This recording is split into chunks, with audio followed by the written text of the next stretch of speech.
তুরুডি গ্রামে আমি আছি। এখানে সামনে দেখতে পাচ্ছেন সুধাংশু সরকার মহাশয় এবং ওনার ভাই আছেন, এবং পাশে আছেন আমাদের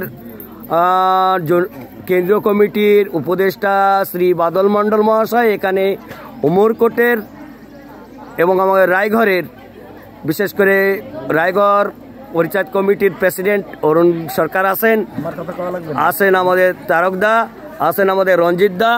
দেখুন, এবার আমি প্রশ্ন নেই, সুধাংশু দা আপনি বলবেন যে এই অনুষ্ঠান আপনি এই বছর জানুয়ারি 3 তারিখে করেছেন, কারা কারা এসেছিল?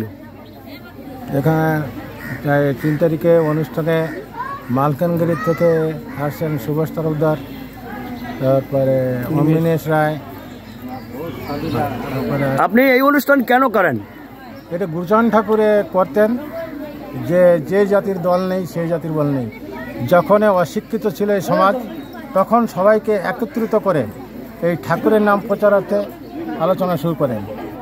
তো সেই ঠাকুরের নির্দেশ অনুযায়ী যে ঠাকুর সম্মেলন করেছিলেন, ভাই ভাইদের সব যাতে একত্রিত করে এক মনোবাক্যে এক পথে চলতে পারে, তার জন্য এই ঠাকুরের অনুষ্ঠান করতে হয়। আচ্ছা, আপনার অনেকে তো মহোৎসব দেয়, মানে বেশি দেখেছি গান বাজনা প্রাধান্য করে থাকে। এবছর দেখলাম আপনার গান বাজনাও হয়েছে, কিন্তু আলোচনাটাকে আপনার প্রধান রাখছেন, আবার রাত্রে কবি গানের ব্যবস্থা করেছেন। আপনি আলোচনাটাই কেন রাখেন? আলোচনাটা মানুষকে বোঝানোর জন্য, মানুষকে বোঝাতে হয়, বোঝায় একসঙ্গে এক পথে চলার জন্য ব্যবস্থা করতে হয়। যে ঠাকুর বলেছিলেন যে জাতির দল নেই সেই জাতির বল নেই, যার জন্য একত্রিত করে দল সংগঠন করা, এবং তার উপদেষ্টা যে ঠাকুরের মতাদর্শ মতে আমরা চলি, সেই মতকে অনুসরণ করে চলার জন্যই আমি অনুষ্ঠান করি। এবার আপনার ভাই, ওনার নাম কি ভবেন সরকার? না, ভবেন সরকার। আসেন, এদিকে আসেন। এই যে ভবেন সরকার, আপনাদের বাড়িতে এই অনুষ্ঠান হয়, আমরা আসি, আমাদের এখানে যাদের কাছে জিজ্ঞেস করেছি সবাই ভালো বলেছে। তা আপনারা কীরকম লোকের যত্ন আহ্বান কীভাবে করেন? যত্ন আহ্বান একার দ্বারা তো সম্ভব না, গ্রামের সবাই মিলে সহযোগিতা করে, সেই হিসেবে হয়। ঠিক আছে। আপনাদের বাড়িতে ভক্তরা আসে, আপনার কাছে কেমন লাগে? ভালো লাগে, সবার চরণধুলি পাওয়া ভাগ্যের ব্যাপার। আচ্ছা, আপনার ছেলের সম্পর্কে একটু মতামত বলেন, যে আপনার ছেলে ভবিষ্যতে আপনার মতন এগিয়ে যেতে পারবে কি না? হ্যাঁ, ঠাকুর যদি কৃপা করে পারবে। গুরুচরণ ঠাকুর সহায় থাকে আসে হবে। গুরুচরণ যেখানে তো যায়, কিসের অভাব সেটা সব পূর্ণ হয়। ঠাকুর কোনো কিছুর অভাব রাখেনি। তো ঠাকুরের সেই যে মনের যে ধারণাটা ছিল, সেই ধারণার উপরেই ঠাকুর। আচ্ছা, আমি বলবো ভাইদের, এখানে আর একজন ভাই আছেন, সবাই আমরা তো জানি কেউ চিরদিন থাকবে না, ওনার বড় ভাইয়ের অবর্তমানে এই অনুষ্ঠানকে চালিয়ে নিতে পারবা? ঠাকুরের ইচ্ছা থাকলে হবে। ধন্যবাদ। আচ্ছা, এখানে আমাদের বাদল মণ্ডল মহাশয় আছে, উনি গায়ক, এবং আমাদের কেন্দ্রীয় কমিটির উপদেষ্টা আছেন। আমি শুনবো আজকে যে অনুষ্ঠানে আসছিলেন, আপনার কেমন লাগলো? খুব ভালো। আমি প্রায় বছর এখানে আসি সুধাংশুদার আহ্বানে। আমার এই অনুষ্ঠান ভালো লাগে। যত বহু দূর দূরান্ত থেকে কত হরিভক্তরা আসে, মায়েরা আসে, তাদের কীর্তন, তাদের চলাফেরার গতি, ভক্তি দেখে খুবই ভালো লাগে। তাই আমি আসি এখানে, এবং আমি আশীর্বাদ করি সুধাংশুদাকে যে আপনি যেভাবে অনুষ্ঠানটা চালাচ্ছেন, এইভাবে যেন আপনার পরবর্তী সময়ে যারা আসছে, আপনার সেই জেনারেশনটা যেন ঠিক রাখে, এটাই আমি কায়মন প্রাণে তারে আশীর্বাদ করি। এবং ভক্তদের কাছেও আমার এই বিনয় যে সবাই আমরা এই একই আশীর্বাদ করব, যেন আমাদের প্রতি বছর ডাকতে পারে, আমরা যেন এসে আনন্দ। মনে করেন আপনাকে একটা গান গাওয়ার সুযোগ দেওয়া হলো ওনার উদ্দেশ্যে এই উৎসবে, তাহলে আপনি অশ্বিনীর কোন গানটা গাইতেন? তাহলে আমি তো অনেক গানই করি। কোন গানটা গাইবার ইচ্ছা হতো বলেন? হরি তোমার তুলনায় তুমি। ধন্যবাদ।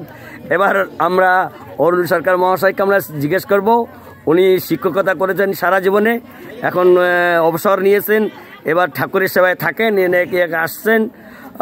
দাদা, আপনি বলুন, এখানে এই বাড়িতে অনুষ্ঠান কেমন হয়েছিল, আলোচনা কেমন হয়েছে, কার্যক্রম কেমন হলো? জয় হরি বল, জয় হরি বল। সত্যি বলতে কি, প্রতি বছর তো এই বাড়িতে সুধাংশু সরকার মহাশয় সম্মেলন করেন, আমরা সবাই আসি, সত্যি ভালো লাগে। এই জন্য ভালো লাগে যে আমাদের সম্প্রদায়ে যে সমস্ত ভক্তরা আছেন, তারা প্রকৃত তারা পরিদর্শন উপরে তারা বোঝে না, এবং সেই কথাই এখানে আমরা বারংবার আমাদের বক্তারা আলোচনা করেন, যাতে আমরা আমাদের ধর্ম মতপথের প্রতি আমরা অনুপ্রাণিত হইতে পারি, এবং সেই রূপে আমাদের ভক্তরা কিন্তু অনেক উন্নত হয়েছে আমাদের ঠাকুরের প্রতি। জয় হরিবল, জয় হরিবল। এবার তারকদা, উনি রায়গড়ের আমাদের পূর্বতন কর্মকর্তা, উনি অ্যাক্টিভ থাকেন সবসময়। তো আমি বলবো তারকদা, এই যে অনুষ্ঠানে আপনার বিশেষ করে কোন আলোচনাটা আপনার মনে হলো যে করা হয়নি, করলে ভালো হতো, আর কোন আলোচনাটা সবথেকে মানে আপনাদের হৃদয়ে শেষে এটুকু বলবেন, কোনটা করার দরকার ছিল আর কোনটা ভালো হয়েছে? হরিচাঁদ ঠাকুরের, গুরুচাঁদ ঠাকুরের আদর্শ এই আলোচনার এর অন্ত নেই। তার মধ্যে আজকে যে মালকানগিরির সুভাষ তরফদার যে আলোচনা করেছেন অতি গভীর, আমাদের মহাসংকীর্তন এবং হরিসংকীর্তনের যে গানগুলি আমরা এই আমাদের হরিসভায় বা মহোৎসবে গান কীর্তন হয়, সেই কীর্তনে আমরা শুধু গানই গেয়ে যাই, কিন্তু তার উদ্দেশ্য কি, অশ্বিনী গোসাই কী উদ্দেশ্যে আমাদের এই গানগুলো লিখেছিলেন এবং তারক মহাসংকীর্তন কেন লিখেছিলেন, সেই গানের কি অর্থ তা আমরা বুঝতে পারি না। যাক, আমাদের সুভাষ তরফদার মহাশয় আজকে যে মহাসংকীর্তন এবং হরিসংকীর্তনের উপর যে আমাদের দিগদর্শন দিয়েছেন, সেটাকে আলোচনা করে আমাদের বহুত মানে সফলতা অর্জন করিয়েছেন। এটাই আমার কাছে অতি মূল্যবান বলে মনে হয়েছে, এবং এই আলোচনাই আমাদের আরও প্রচুরভাবে করা উচিত। কোনটা আপনার রয়ে গেল, মানে আফসোস রয়ে গেল? আফসোস কিছু নয়, কিন্তু একদিনে তো আর সম্পূর্ণ সম্ভব নয়। এরূপ আমাদের সম্মিলন আরও বেশি করে করা দরকার সব জায়গায়, যাতে আমাদের যেই মতুয়ারা আছে, শুধু আমরা হরিনামই করি এসে, কিন্তু ঠাকুরের উদ্দেশ্য আদর্শ কী ছিল সেই পথের পথিক আমরা হই না। ধন্যবাদ। এবারে আমার কবি, ওনার কবিতা আজকে পাঠ করেছে তো অতি সুন্দর, কিন্তু আমরা পাই নাই ওনাকে সেই শেষের কবিতা শোনাতে। ওনার মনে কি একটা দুঃখ রয়ে গেছে বোধহয়, সে দুঃখটা প্রকাশ না করে এবারের সফলতা সম্পর্কে বলেন। সফলতার সম্পর্কে বলবো, জয় হরিচাঁদ, জয় গুরুচাঁদ। আজকের এই সভাতে আমি সবথেকে সন্তুষ্ট হয়েছি অনিমেষ মণ্ডল এবং সুভাষবাবুর আলোচনায়। ওনাদের যে প্রশ্ন করা হয়েছিল তার উত্তর ওনারা সঠিক দিয়েছেন, এইখানে আমি খুব আনন্দিত হয়েছি।